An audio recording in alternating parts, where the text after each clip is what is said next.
नमस्कार, मैं हूं हर्ष शर्मा। कमोडिटीज के इस खास शो मेटल मीटर में आप सभी का बहुत बहुत स्वागत है। ट्रेडर्स को कॉपर, निकल, जिंक, लेड और एल्यूमिनियम को लेकर किस तरीके की स्ट्रेटजी अपनानी चाहिए, क्योंकि फुल ऑफ एक्शन देखने को मिल रहा है यहाँ पर और बहुत अच्छे कुछ मेटल्स तो ऐसे हैं कि ज़बरदस्त रिस्पॉन्स कर रहे हैं यहाँ पर।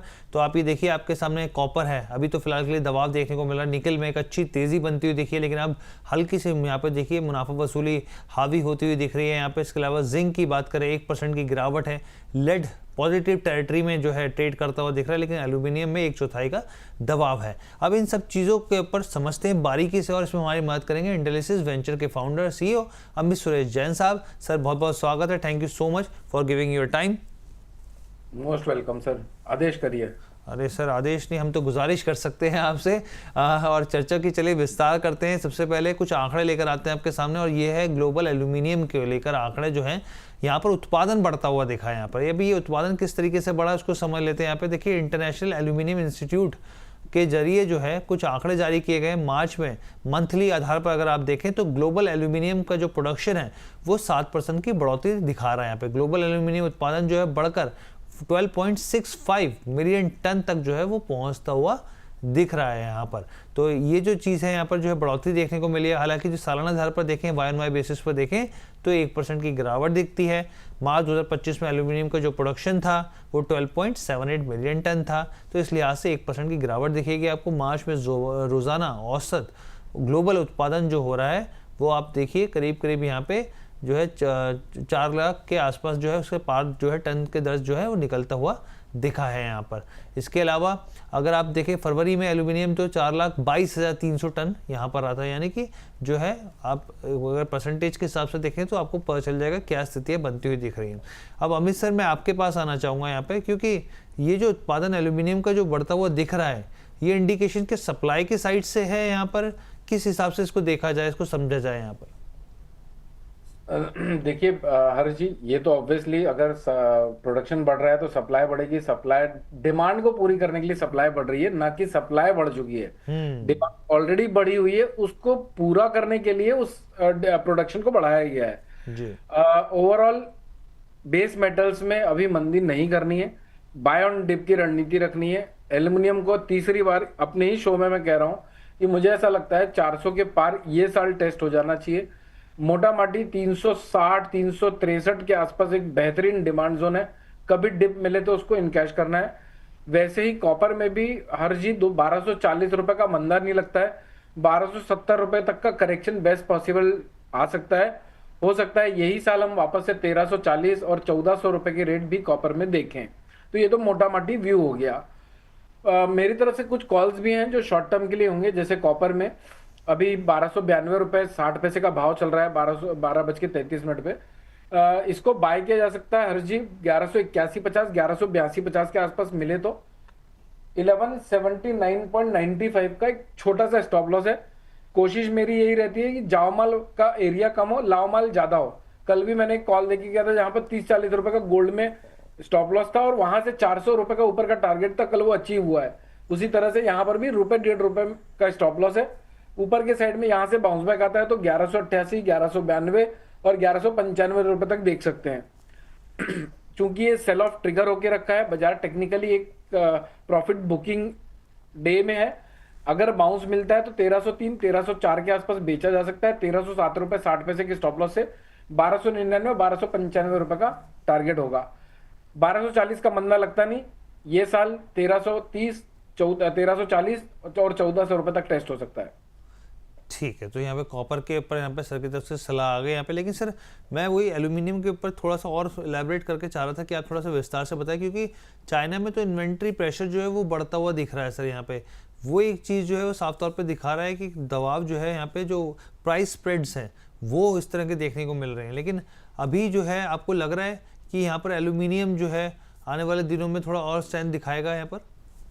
यस यस हर जी, अगर मैं 400 रुपए का भाव एक्सपेक्ट कर रहा हूं तो ऑब्वियसली वो स्ट्रेंथ दिखाएगा ही। कहीं ना कहीं डिमांड फिर से बढ़ेगी, फिर से कहीं ना कहीं सप्लाई कंस्ट्रेंट आएंगी।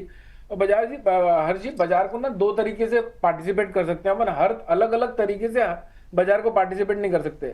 एक पार्टिसिपेट कर सकते हैं कि हम सिर्फ फंडामेंटल को पढ़ के पोजीशन ले रहे हैं, और ये उनके काम का है जो वायदे कारोबार में कामकाज नहीं कर रहे हैं, जिनका इन्वेंट्री को मैनेज करने का काम है, जिनका प्रोडक्शन का काम है, जिनकी फैक्ट्रीज हैं, उनके लिए फंडामेंटल न्यूज होती है। एमसीएक्स में 10 रुपए नीचे आने पर या फिर 10 रुपए बढ़ जाने पर सबके तोते उड़ जाते हैं, क्योंकि एक कॉन्ट्रैक्ट साइज 5,000 का है, 10 रुपए चलने पर 50,000 रुपए ऊपर नीचे हो जाते हैं।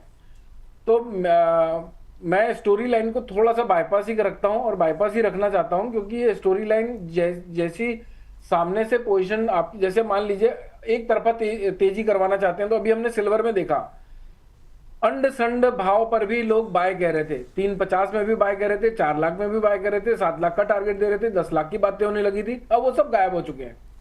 तो ये स्टोरी लाइन तो ऑपरेटेबल होती है, यानी कि आप प्रिंट मीडिया को भी इस्तेमाल कर सकते हैं, आप सोशल मीडिया को भी इस्तेमाल कर सकते हैं।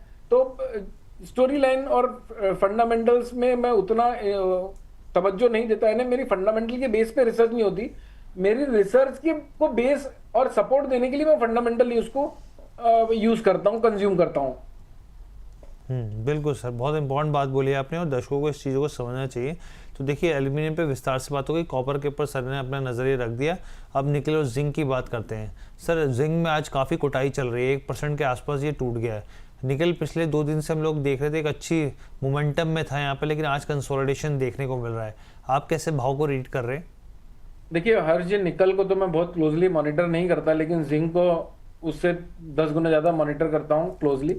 342 रुपये 70 पैसे का भी करंट मार्केट प्राइस चल रहा है। ये कुटाई नहीं है, ये प्रॉफिट बुकिंग है। अब जिन्होंने 300 रुपये में, 320 रुपये में, 325 में, 330 में लिया हुआ है, उसको कहीं ना कहीं तो बेचना पड़ेगा। पहला, कॉन्ट्रैक्ट की एक्सपायरी है। दूसरा, तीसरा, जब तक बाजार वापस नीचे नहीं आएगा तब तक स्मार्ट मनी को पैसा वापस से बाय पोजीशन मिलेगी नहीं, क्योंकि जब अफरा तफरी मचेगी, जब हम कहेंगे कि भाई बाजार टूट रहे हैं, बाजार क्रैश हो रहे हैं, तब लोग पैनिक में आएंगे, तब लोग सेल करेंगे, तब स्मार्ट मनी के पास वो वापस से बाय पोजीशन जाएगी।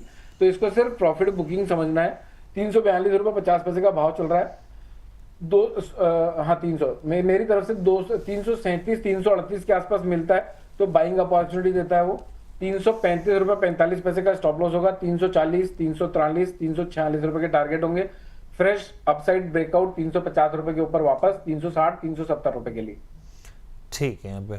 अच्छा, लेड को लेकर क्या आपका नजरिया रहेगा सर? लेड को लेकर लेड को भी हर जी मैंने लास्ट शो में भी कहा था कि 199 तक मुझे दिखता है, 193 के आसपास चल रहा था। तो ओवरऑल 192.70 का मंदा लगता नहीं, एक बार लगता है 203 रुपए के भाव एक बार थोड़ा नीचे आने के बाद, यानी 195 196 आने के बाद रीटेस्ट हो सकते हैं 200 रुपए के पार के।